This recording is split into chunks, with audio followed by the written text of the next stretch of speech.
Hey there, week 14. So last week we talked a lot about growth mindset, right? Instead of a fixed mindset.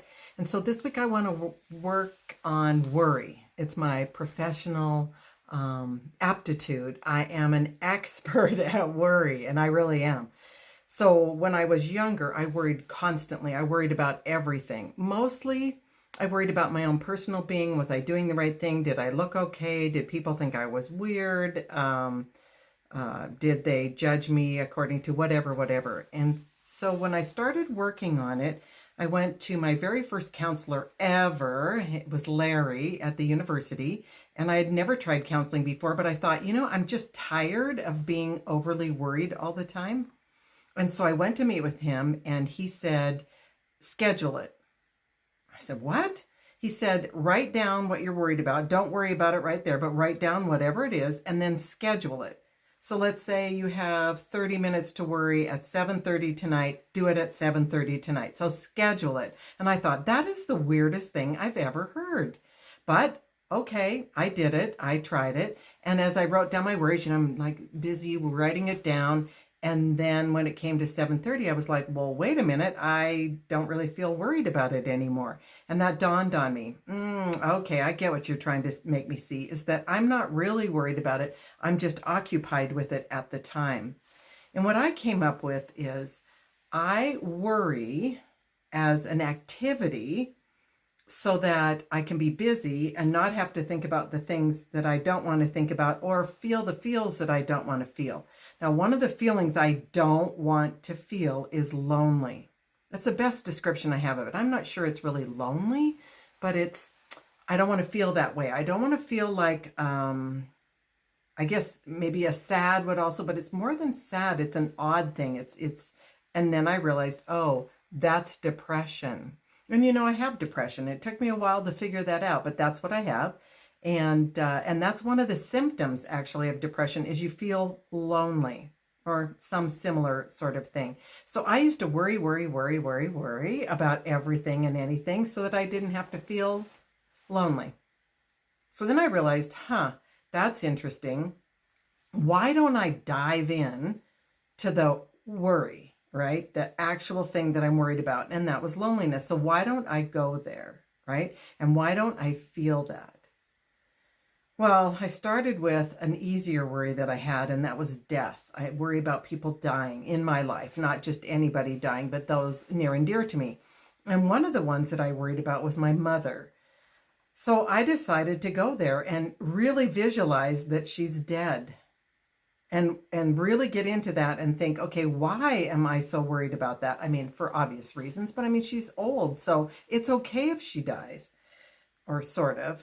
I mean, I don't want to say that, but it is. I mean, it's okay because, it's not okay. It makes sense that she would die because she's old. So I went there and I did something that I call, and then what? So first thing I do is I say, okay, my mother died. And I'm really, really sad. And I say to myself, okay, your mother died and you're really, really sad. And then what? And I had to think about it for a minute. Well, I'll cry a lot. Okay, your mother died. You're very, very sad and you cry a lot. And then what? And I thought, well, if I'm crying all the time, people won't want to be around me. So I said, people won't want to be around me. Okay. People won't want to be around you. And then what? Well, I won't have any friends. Okay, you don't have any friends. And then what? And at this point, I'm really imagining being all alone, no friends, crying a lot, super sad. Nobody wants to put up with me. And then I realized, well, I'd have to make new friends. And it was at that moment that I realized it's not that bad. It's not going to do me in. It's not going to push me over the edge. It's not going to kill me. I'm not going to do anything crazy because it happened. Yes, it's going to be sad. And yes, I will cry a lot. And I will be, kind of hard to be around with for a while. But eventually it will be okay. And it wasn't until I said, okay, I won't have any friends, the doom or gloom sort of thing. And then I realized, no, that's okay because I would just have to make new friends. So then I realized, well, then that lonely feeling, you'd have to make new friends. And that's okay. If that's where it gets to, that's okay, right? You can make new friends. But the other thing I realized about worry is I worry about the past. And the past, you can't do anything about. The past is past. It's already gone. So why rehash it? Why waste the present moment thinking about the past? Well, because I'm an expert at worry, right? That's my thing. I'm like, I have a master's degree in worry, maybe a PhD. Anyway, no, I don't have to go there. I don't have to waste my time on that, and certainly not on the past. The past is the past. It is gone. And the really weird thing about how our brain works is we don't actually accurately remember the past. We either do it with rose-colored glasses or we do it with, that dark look at it.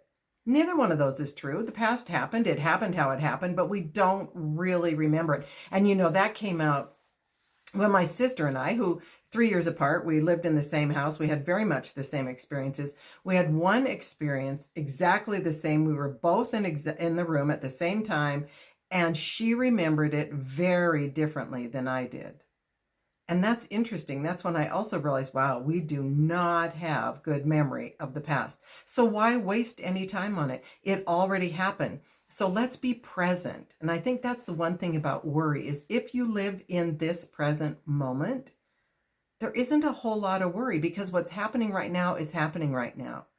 We think, oh, well, if I worry about it, it won't happen. Not true.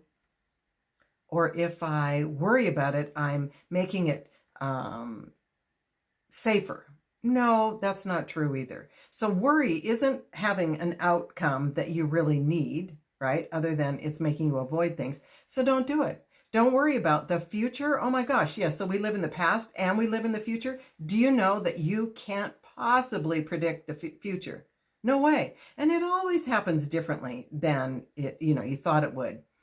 There's a song called the Sunscreen Song, one of my favorite things. Baz Luhrmann spoke it. It was actually written as a graduation address by, I think, somebody in Chicago in, I want to say 99, but it's really cool. But at some point in there, it says, worry is as effective as chewing bubble gum to pass an algebra exam. Right? So no, I mean, it doesn't help. It doesn't change things. It doesn't make it better. It can make it worse.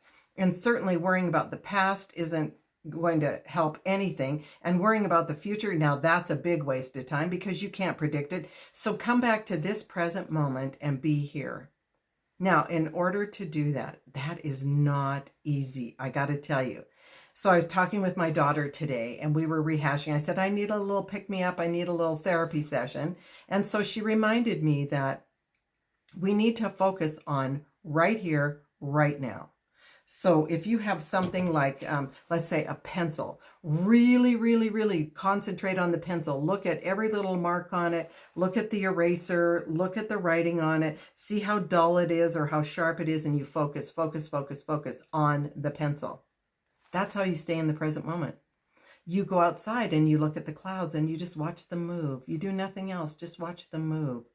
When you were a kid, you were an expert at staring at things like, let's say somebody was late picking you up. Now, this is before cell phones, okay?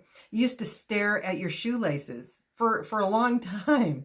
Or I know my kids used to reread the same cereal box every morning and just stare at it and reread it. Really? Do you think you could do that right now? Likely not, right? It's pretty hard to do that. Well, I'm asking you to. I'm asking you to notice every little thing. Like look at the plate you're eating off of and look for any little, are there any little cracks or are there any little marks that you haven't noticed before? Look at the cup you're drinking out of. Have you ever really looked at the cup you're drinking out of? I mean, seriously. And then also, tasting your food. When was the last time you really thought about how does that taste? Or how does that smell? Or what's the texture? No, we just gulp down food and move on to the next thing. And it's by doing so that we get all worked up, right? We get all, I call it verklempt. And that's where worry seeps in because we're trying to make sense out of things. We're trying to control things. We don't need to. We need to focus on this present moment. So I challenge you to do that. And I'm going to be working on it too because I've let myself slip and I haven't been doing my gratitudes, and I haven't been focusing on the present moment like I should.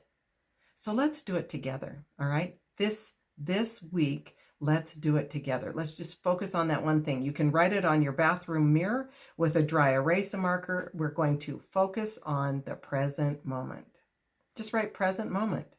And then we'll see how we do. I'm going to be doing that too. So you do it, I'm going to do it, and I will see you next week. All right? Bye.